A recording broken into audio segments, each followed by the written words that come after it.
Hello again, my friends. Welcome back to the Vaults Remastered. Today's episode, we're going to be continuing with your Pathfinder basic training. This is day 5, if my memory serves, and sometimes it does, and sometimes it don't. But today, we're going to talk about another one of the so-called basic actions that Pathfinder provides for all creatures, whether they're PCs, NPCs, monsters in the game, that they can take on their turn, spending one of those coveted 3 actions from the economy. So let's take a look. What is today's action? Today is the interact action. This is our first manipulate trait action. So manipulate, just real quick explanation for that. That means you are using your hands doing something, right? You're grabbing something, you're moving something. The reason why that is emphasized is because the manipulate trait can trigger a couple of things. And it ties into a couple of the conditions we talked about when I was doing the escape basic action. So let's go ahead and dive into this. Interact, it's an action. Has the manipulate trait. It says you can use your hand or hands to manipulate. I suppose if you have a prehensile tail or you're some, creature with feet or whatever that can twist the lid off a jar, why not? Any appendage I think will work here for the interact action. It allows you to manipulate an object or the terrain. Now here's the key: you can grab an unattended or stored object, so you cannot interact with something somebody's holding. So it has to be unattended. It's there on the table. It's stored in a bag or something like that. So you can grab this object, or you can draw a weapon. You can swap a held item for another one. That is something I believe that is new with the remastered version, because before you would have to stow your first weapon and then interact to grab your next weapon. It actually costs 2. But this version in the remastered interact, you can do both. You can swap a weapon, stick one in the sheath, and pull another one. So that's a nice little quality of life boost there. You can open up a door. You can achieve similar types of effects like that.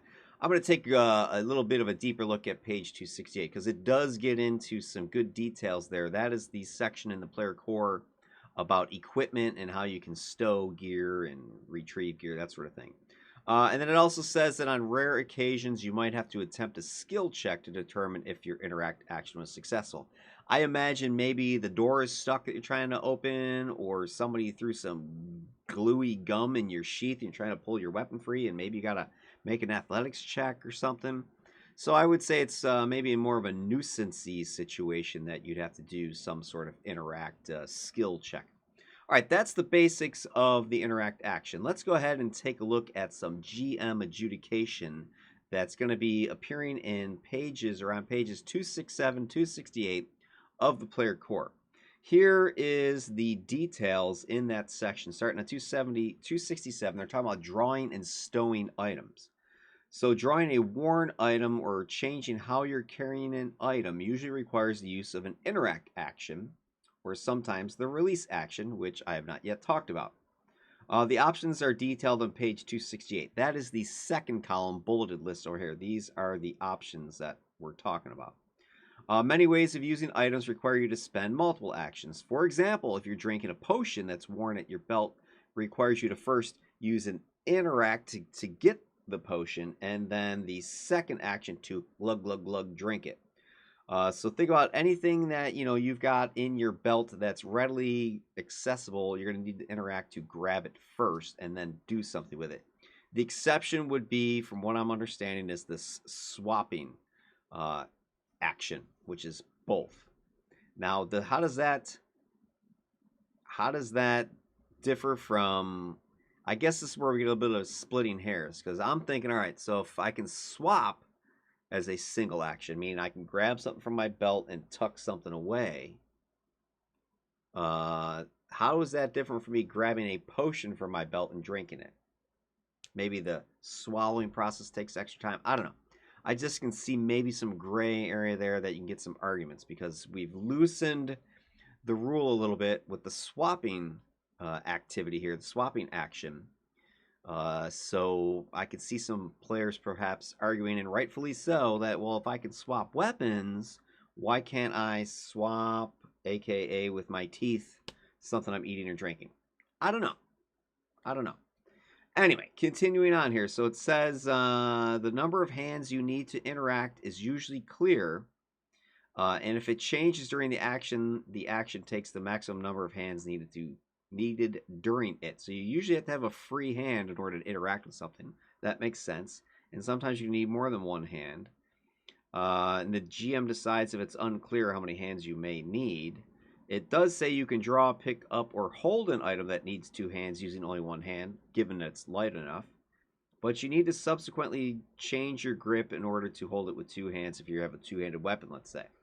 So yeah, you might be able to interact with a single hand, but then you might have to change your grip, I believe, which is another action in order to do a two-handed swing. All right, so that's interesting. Again, how is that different from the swap thing now? Hey, if I can swap with one action, why can't I grab something and switch to two hands as a freebie? I don't know. Let's keep diving into these actions. That's what I'm trying to learn. So maybe you're new to the game like me and you're trying to figure this out. These are the questions I have. Maybe some of you out there have the answer for me. Go ahead and throw it in the comments. I'd love to hear it. All right, so then it goes on to say you can use the interact action, page 416, which is the original entry over here, to do the following. So you can draw, put away, or swap an item. You must be holding the item to put it away or wearing it to draw it. Swapping allows you to put away one item and draw another in the same action. Putting away a dagger, drawing a mace. Okay, that's fairly clear. But what exactly is the item you can't do that with? That's where I'm kind of scratching the head. Again, I'm thinking of the potion. I, got wounded. I'm using a free hand to interact with my potion. And if it was a swap thing, I could be tucking a dagger into my belt and grabbing the potion. But let's say I have two free hands and I'm grabbing the potion with my interact. Why is it not glug, the swallow, as part of that? Similar to the swap, because I would imagine it would take me as much time to stick a dagger in its sheath and pull a mace free all with the same hand as it would be to grab a potion, pop the cork, and glug, glug, glug, unless the cork pop is, takes longer. I don't know. Maybe that's the explanation. You got to pop the cork. It takes extra couple seconds, or you got to pull the cork with your teeth.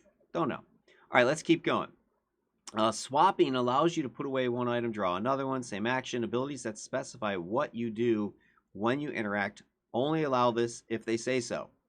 The quick draw feat lets a rogue interact to draw a weapon, but doesn't allow them to stow one as well. Swapping lets you swap only one item for another. If you're wielding two weapons, you could put away one of them and draw a different one, but you would need to put away the second weapon separately. See, this is kind of getting that complicated gray area here. I can see this being an issue. And I think this is one of the flaws maybe with the system, is that, they have these feats like quick draw, for instance, that are designed to make these basic actions better, which sounds great on paper. But if the initial ability, the initial action is so trash that you're not going to use it, and then the only way that it gets good is with a feat, kind of is stupid. But again, I'm speaking from ignorance, so maybe I don't know what I'm talking about. But it just seems, when I looked at the crawl action earlier with that video, that seemed a little bit ridiculous, the amount of drop prone, crawl, stand up, only move 5 feet, blah, blah, blah. And then, but you can get better crawler as a feat to make it better. Like, okay, well, I'm never going to crawl. And then you want me to take a feat just to make something that I'm never going to use better? Okay.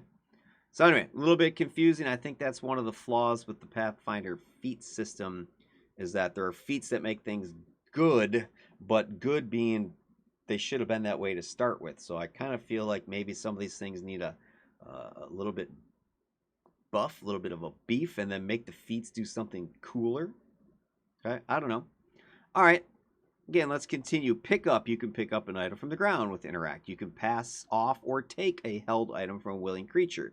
The creature you're passing to must have a free hand, or again, appendage, that they're able to grab with.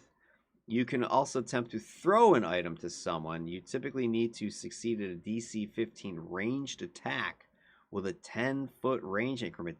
Dang, that's pretty high, isn't it? DC 15 ranged attack. So ranged attacks will be boosted by your dex, right? So let's say I don't have a good dex. +0. Are you trained in this? You know, do you get your training bonus? Ranged attack? Because it's not like shooting an arrow. So I guess that's the question. Is this like an unarmed range attack? So I'm trained in unarmed attacks? Do I use my, you know, if I'm trained in longbows, can I use that? I mean, what do I use here to boost this? Or is it basically I just need to use, I don't have any training? I mean, my gut tells me it's training like unarmed attacks. So, you know, you could throw a bottle at somebody, right, as an unarmed attack.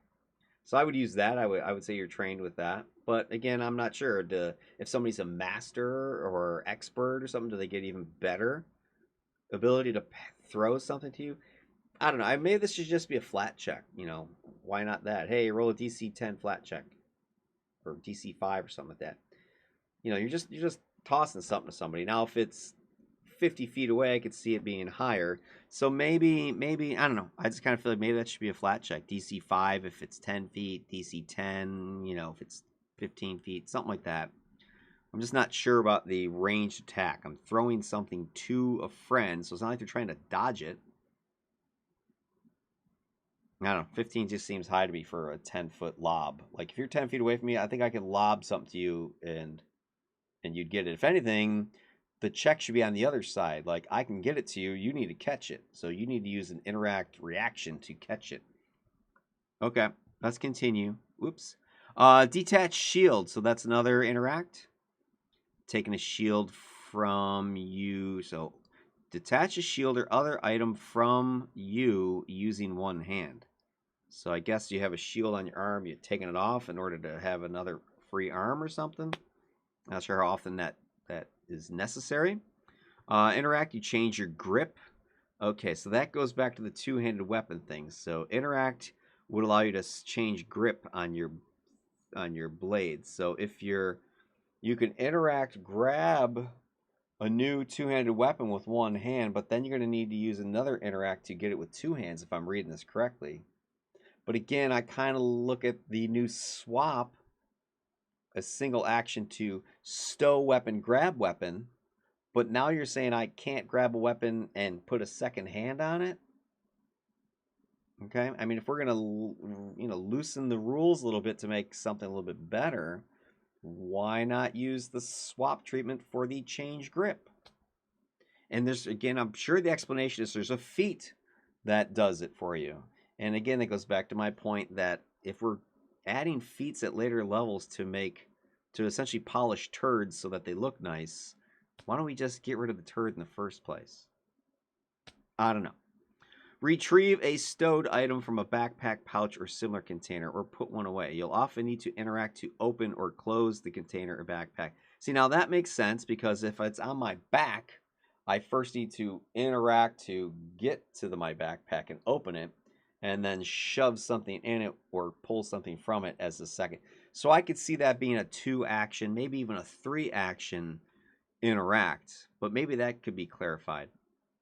All right, anyway, there's a lot of, to me, there's just sort of a lot of gray areas. Some of the stuff doesn't really make sense. I'm coming at this from brand new angles, so maybe, again, I don't know what I'm talking about. So, maybe those of you that are more veteran and understand the rules better could explain it to me. But I just feel that once you allow the swap as a single action, well, then some of these other ones should be allowable as well. And I also think that some of the feats that fix these basic actions should not be an excuse for the basic action to suck. Okay, that's my thing. This is where I think D&D has, I don't want to say has it right, but they're a lot looser with it, right? As a DM, you can hand wave some of the stuff. You use your free action you can do, and you can use some logic interpretations. Here we're trying to make it more mechanical, more, rules based, which is great, but I just think there's a lot of questionable stuff here that could go one way or the other, depending on your perspective. And so I could see myself as GM hand waving some of this stuff, adjudicating it the way that makes a little bit more sense to me.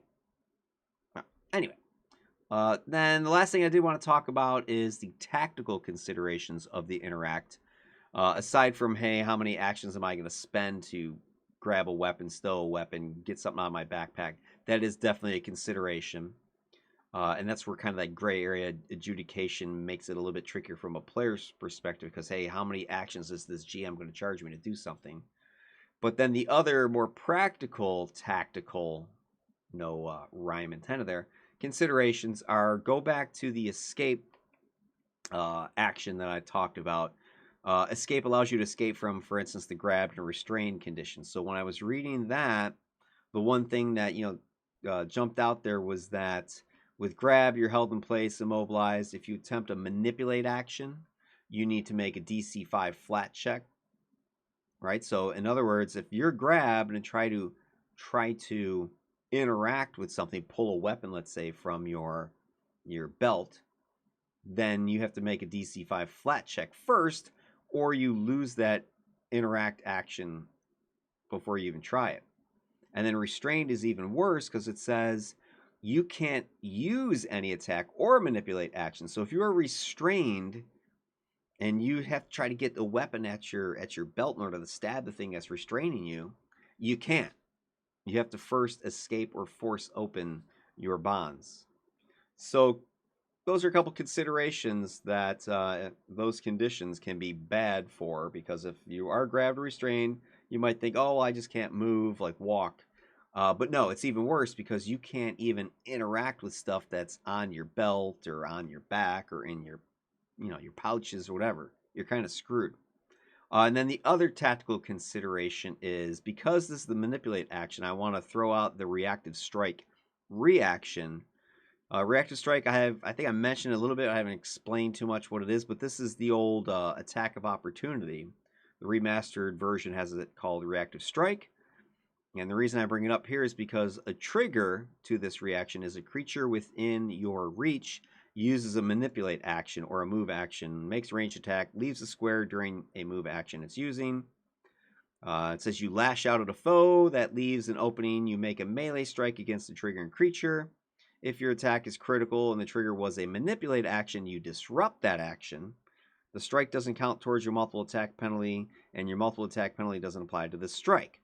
So, if you are attempting to manipulate anything, regardless of grabbed, restrained, or whatever, you're just standing next to somebody who has reactive strike, and you're like, I'm going to draw my blade. Whap! You get whaled. I'm going to get this scroll out of my whap. I'm going to grab the potion. Whap! They are wailing on you.